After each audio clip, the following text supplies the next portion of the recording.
यह मुंशी प्रेमचंद की कफन कहानी है। ये कहानी गांव के एक हरिचंद परिवार की है। उस परिवार में घीसू, उसका बेटा माधव और उसकी गर्भवती पुत्रवधू, ये 3 सदस्य थे। घीसू और माधव दोनों अव्वल दर्जे के कामचोर और आलसी थे। जब घर में उन्हें कुछ खाने को न मिलता तो वे दूसरों के खेत से मटर, आलू आदि चोरी करके अपना पेट भरा करते थे। माधव का बया बुधिया से कोई साल भर पहले ही हुआ था। बया के बाद वो बेचारी मेहनत और मजदूरी करके इन निकम्मों का पेट पालती थी। एक सर्द रात दोनों बाप बेटे किसी के खेत से चुराए हुए आलू अपने झोपड़े के द्वार पर बुझे अलाव के सामने भूनकर खा रहे थे। उधर झोपड़े के अंदर गर्भवती बुधिया पीड़ा से तड़प रही थी। मालूम होता है कि बचेगी नहीं। जा देख तो आ, घीसू ने माधव से कहा। मरना ही है तो जल्दी मर क्यों नहीं जाती? देख कर क्या करूं? माधव ने कहा। तू बड़ा बेदर्द है। साल भर जिसके साथ सुख चैन से रहा, उसी के साथ इतनी बेवफाई। घीसू ने कहा। इस पर माधव ने कहा, मुझसे उसका तड़पना और हाथ पांव पटकना नहीं देखा जाता। घीसू ने आलू निकालकर छीलते हुए कहा, जाकर देख तो क्या दशा है उसकी। माधव को भय था कि वह कोठरी में गया तो घीसू आलूओं का बड़ा भाग साफ कर देगा। दोनों जल्दी जल्दी आलूओं को आग से उठाकर खाने लगे। आलू खाकर दोनों ने पानी पिया और वही अलाव के सामने अपनी धोतियां ओढ़कर पांव पेट में डेल सो गए। सवेरे माधव ने कोठरी में जाकर देखा तो बुधिया मरी पड़ी थी। माधव भागा हुआ घीसू के पास गया और दोनों जोर जोर से छाती पीटकर रोने लगे। उनका रोना धोना सुन पड़ोसी उन्हें समझाने लगे। बाप बेटा रोते हुए गांव के जमींदार के पास गए। वो इन दोनों की सूरत से नफरत करता था। वो कई बार इन्हें चोरी करने के लिए और वादे पर काम न आने के लिए अपने हाथों से पीट चुका था। घीसू ने जमीन पर सिर रख और आंखों में आंसू भरे हुए कहा, सरकार, बड़ी विपत्ति में हूं। माधव की घरवाली रात को गुजर गई। सरकार की दया होगी तो उसकी मिट्टी उठेगी। यूं तो बुलाने पर भी नहीं आता, आज जब जरूरत पड़ी तो आके खुशामद कर रहा है। जमींदार ने कुढ़ते हुए 2 रुपए निकालकर फेंक दिए। जब जमींदार ने 2 रुपए दिए तो गांव के बनिए महाजनों को इनकार का साहस कैसे होता। 1 घंटे में घीसू के पास 5 रुपए की अच्छी रकम जमा हो गई। इस रकम से दोपहर को घीसू और माधव बाजार से कफन लाने गए। इधर लोग अर्थी के लिए बांस काटने लगे।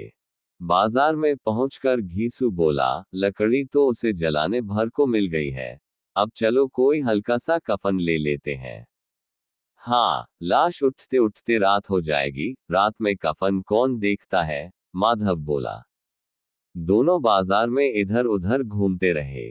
पूरा दिन बीत जाने के बाद दोनों आंखों आंखों में इशारेबाजी करते हुए शराबखाने पर पहुंच गए। वहां से शराब की बोतल खरीदी और बरामदे में बैठकर शांतिपूर्वक पीने लगे। जल्द ही दोनों को सरूर हो गया।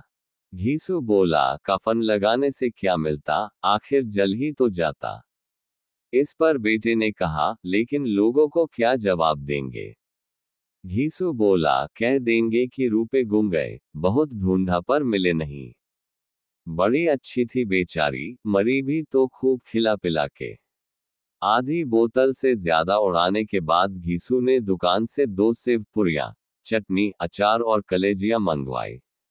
माधव पूरा 1.5 रुपया खर्च करके सामान ले आया। अब सिर्फ थोड़े से ही पैसे बचे थे। न जवाबदेही का कोई खौफ था, न बदनामी की फिक्र। इस सब भावनाओं को इन्होंने बहुत पहले ही जीत लिए था। एक क्षण के बाद माधव के मन में शंका जागी, हम लोग भी एक न एक दिन वहां जाएंगे ही। अगर हम लोगों से पूछा कि हमने कफन क्यों नहीं दिया, तो क्या कहेंगे? तू कैसे जानता है कि उसे कफन न मिलेगा? तू मुझको गधा समझता है। बहू को कफन जरूर मिलेगा और बहुत अच्छा मिलेगा। घीसू ने कहा। कौन देगा? रुपए तो तुमने चट कर दिए। वो तो मुझसे पूछेगी, उसकी मांग में सिंदूर तो मैंने डाला था। कौन देगा? बताते क्यों नहीं? माधव ने रोते हुए पूछा। वही लोग देंगे जिन्होंने अब की बार दिए, लेकिन इस बार रुपए हमारे हाथ न आएंगे, घीसू ने समझाया।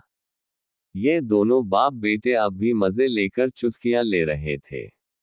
दोनों के भर पेट खाना खाने के बाद माधव ने बची हुई पूरियों का पत्तल उठाकर एक भिखारी को दे दिया, जो खड़ा इनकी ओर भूखी आंखों से देख रहा था। इस दान के आनंद का माधव ने अपने जीवन में पहली बार अनुभव किया। ले जा, खूब खा और आशीर्वाद दे।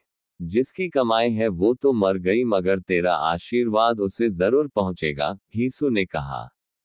अचानक माधव बोला, बेचारी ने जिंदगी में बड़ा दुख भोगा है, कितना दुख झेल कर मरी है। माधव आंखों में हाथ रखकर रोने लगा। घीसू से समझाया, क्यों रोता है बेटा, खुश हो कि वो मायाजाल से मुक्त हो गई। बहुत भाग्यवान थी जो इतनी जल्दी मोह माया के बंधन तोड़ दिए। पियक्कड़ों की आंखें इन पर लगी हुई थी और ये दोनों नशे में मदमस्त होकर वहीं गिर पड़े। और उधर गांव में बेचारी बुधिया की लाश का अंतिम संस्कार गांव वालों ने जैसे तैसे कर दिया।